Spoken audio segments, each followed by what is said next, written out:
കുളങ്ങളും കുളക്കല്ലുകളും സ്രായിക്കാട്ടുകുളം, ബാല്യകാലത്ത് നീന്തിത്തുടിച്ചിരുന്ന കുളം.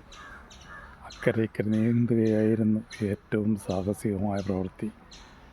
ഈ മൂലയിൽ വടക്ക് പടിഞ്ഞാറേ മൂലയിലോട്ട് പോകല്ല്, അവിടെ വെള്ളത്തിൽ ഭൂതം ഇരിപ്പുണ്ട്, പിടിച്ച് താത്തും എന്ന് പറയും.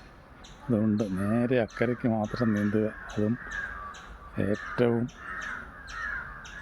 മുതിർന്നവർ, പ്രായമായവർ, കുട്ടികൾക്ക് അവിടെയെല്ലാം വിലക്കാണ്. എങ്കിൽ ഇവിടെ വന്ന് കളിക്കാം. ഇത് താളിയ പിഴിയുന്ന കല്ലാണ്.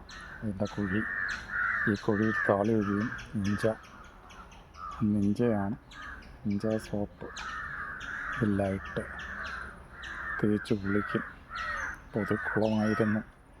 ഇന്ന് ഇവിടെ കുളിക്കാൻ ആരുമില്ല. എല്ലാവരും കുളിയെല്ലാം ബാത്റൂമുകളിലേക്ക് മാറ്റി. കുളിക്കടവുകൾ അന്യം നിന്നു. എങ്കിലും പഴയ ഓർമ്മ